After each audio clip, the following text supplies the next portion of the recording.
Let's see you do that with another suppressor shield.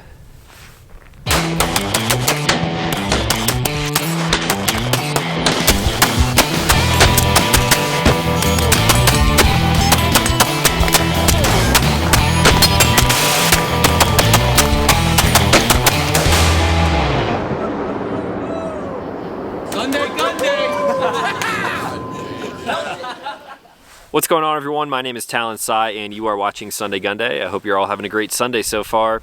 Today we're not really focusing on any specific gun. We're not really focusing on any specific suppressor either. Instead, we're going to be talking about suppressor or silencer accessories. Now, if you like shooting suppressed, which you should, it's a great way to enjoy firearms, then chances are you've seen some type of fabric or even some type of like weird silicone sleeves that go over suppressors to cut down on heat, mirage, and those products try to make the suppressors a little bit easier to use. Now, I've never really been a huge fan of those because they tend to trap the heat inside instead of letting it vent out. So it does keep your can a little bit cooler to the touch, and if it bumps up against your leg, that's a good pro of a product like that. They've never really stood out to me though, because I've heard a lot of horror stories. I've seen a lot of pictures of them melting to cans and just kind of deteriorating over time. That's where the product that we're taking a look at today comes into place, because I've never really seen anything like this before, and from my initial impression, this thing is going to outperform pretty much everything else out there on the market right now. So without further ado, we're taking a look at these suppressor shields coming from Modtac. Now, these Modtac suppressor shields have a ton of functionality built into them, so what are they really all about? For starters, they are all made out of carbon fiber. They are Cerakoted or either clear Cerakoted with a few different finish options. And there are also a lot of different sizes to pick from 4 3/4 inches all the way up to 8 inches.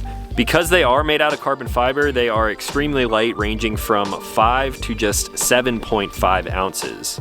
There are 3 different mounting options. First up, the M-RAC suppressor shield, and these are designed to fit into the M-LOK slots on both Knight's Armament type of rails and also Geisley rails. The second option would be a U-RAC suppressor shield, and these mount up super simple with just a Picatinny rail mount right on top. The latest version of the U-RAC mount is actually machined to fit a Unity flip-up sight in the front, so that way you don't have to go without running any backup iron sights. Also, if you're running a setup where the M-RAC or the U-RAC will not work on whichever gun you may be trying to put this on, they also offer a clamp-on version which just uses tiny little set screws and it mounts directly to the actual silencer itself. So that's about it for the nice simple construction, but what do these things actually do? How do you benefit from using a suppressor shield like this? The main reason that this is better than a lot of other options out there is because this is actually free floating around your suppressor as opposed to actually touching it, allowing a faster heat transfer. Because these shields have a little bit of an air gap around the can, it's going to allow that heat to dissipate a lot quicker as opposed to just going straight into the shield itself. Because of this design, you're going to be cutting down on mirage quite a lot, so if you're shooting with a magnified optic, this is definitely going to be a huge pro for you. But also, this design will cut down the cooldown time of a can just about in half.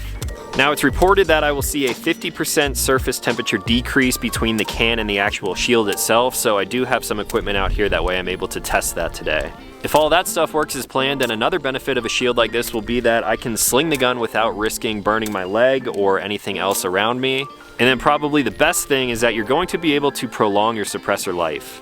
A big problem with other suppressor shields out there is that when they are making contact with the actual can itself, it's just trapping all of that heat in there, and without these vents on the bottom or anywhere on the side, you're basically superheating that can up and it's annealing the metal inside of there, which will eventually cut down on the suppressor life. Because of this design from Modtac with the actual air gap around the can and then some vents across the bottom, it's going to allow the heat to escape faster, cooling down that suppressor in between different firing strings. And then that can in there is obviously not going to be baking as if it was wrapped up like a hot dog. So there's a good chance that if you're running a suppressor shield like this, your can is going to last you much, much longer. So again, the 2 different flavors that we have today. First right here is the Mrac Mount. This is on an OSS suppressor. This is a Mark 16 rail, which these are of course compatible with. And then I have my own personal gun. This is my go-to AR for pretty much everything. This is a BCM build that I've done a video on in the past. And because I have a sling mount on this side and my Surefire Scout Pro on the right side, it made this gun the perfect candidate for the U-RAC mount.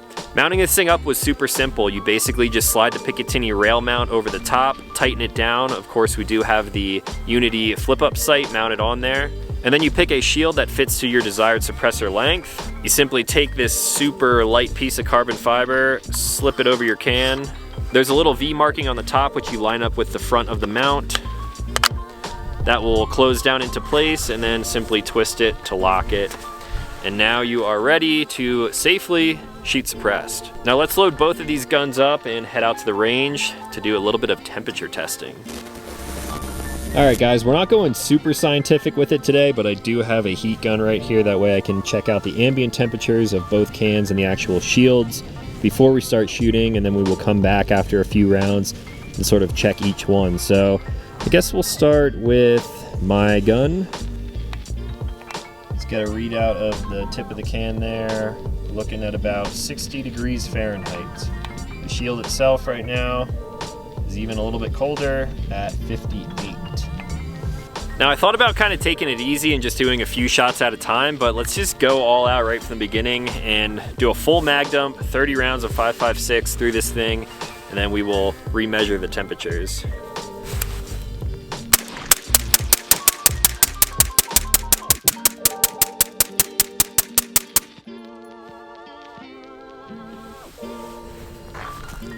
Let's see you do that with another suppressor shield. All right, first mag dump, quick make it back to the table. You'll notice that this is touching up against my leg. I'm doing this on purpose, and it is hardly even warm to the touch. All right, so tip of the can right now, it's looking at about 327, 26 degrees.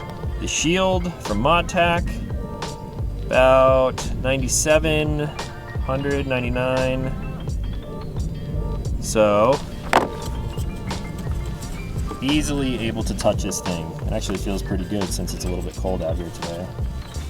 Now I'm gonna leave that one sit and cool down just a little bit more, and we're gonna move over to this one. I'll shoot this one a little bit slower, so let's get a baseline reading first. We're at 60 on the tip of the can, and again about 58 on the shield itself. Now for the M-RAC mount. This one of course is a little bit different, mounting into those rails like I mentioned, and also the shield on this one is a little bit different. This with the extra vents on the side is known as their CQB cut, whereas the one on my BCM is a standard cut. This should allow the can to cool down even a little bit quicker, whereas the standard cut will cut down more on Mirage, that way heat is not escaping out of the sides. All of that heat is basically going to be escaping out of the bottom. So if you would be interested in picking one of these up, then you would probably want to opt for the standard version if you're shooting with glass. Now let's try this one about, let's say 10 rounds at a time.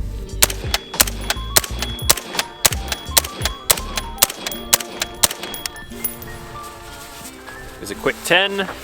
For the suppressor temperature, we're looking at about 230, probably still climbing a little bit.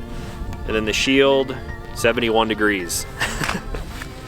I can just grab this thing after shooting 10 rounds. So let's do about 10 more. Speaking of actually grabbing this thing, if you're running a short handguard, like this one I believe is about a 10.5, I'm gonna just hold out here for the next 10 rounds.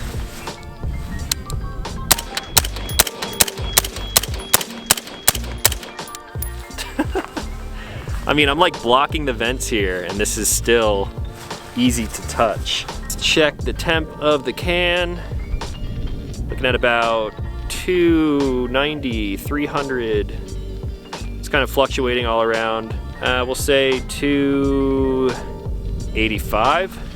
And the shield, 80, 85 now. So you're getting a little bit of heat transfer there, but you can still grab onto this thing.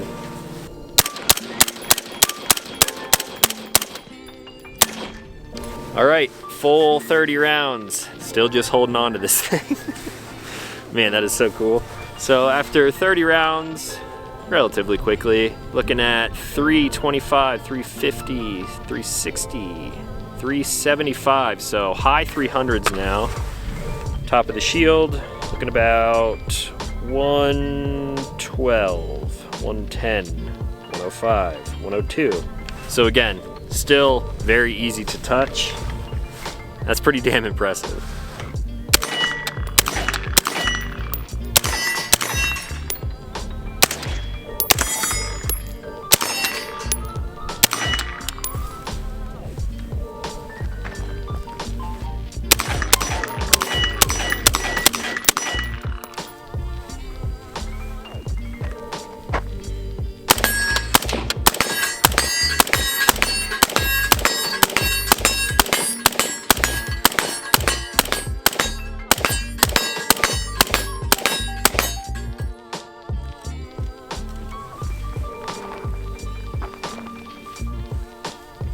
All right, let's get real wicked with it now. Back to the BCM. Can is already cooled down to about 120, 130, somewhere around that area. And the shield is all the way back down to 60, high 60s, 70s. This has only been sitting here for maybe like 5 minutes now, so you can already tell how much quicker that this design is allowing the can to cool down. So now I'm really gonna heat this thing up. We're gonna do 3 mags in a row relatively quickly. So we got about 90 rounds of 5.56 at a fast pace, and then we're gonna go back and measure the temperature.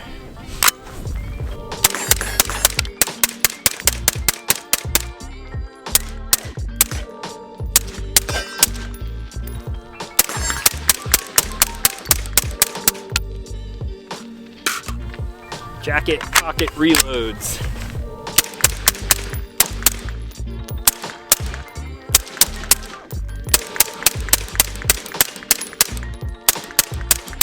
Woo.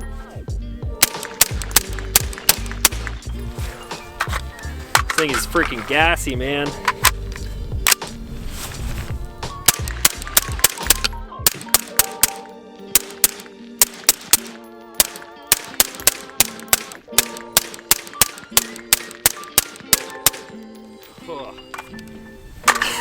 Oh my gosh. All right guys, right back to the table to grab a temperature reading. Tip of that can is 719. High 600s, about 700. And the shield, about 250. Yeah, right around 250. How about the top of it? Top's a little bit warmer. Probably don't want to touch this. Definitely warming up now, but after 90 rounds, if I was just touching the tip of the can like this, my skin would be melting to it. Now I'm going to leave the gun sitting here, no magazine, with the bolt locked back. I'm going to set a timer for 5 minutes. Once this goes off, we will remeasure. All right, 5 minutes has passed. Tip of that can is already down to about 250 to 300, and the shield is already back down to 120, 125 on top. A little bit warmer, about 140, 150, and now this is safe to the touch. So there you guys have some real world testing with these suppressor shields coming from Modtac, so you can do things like this.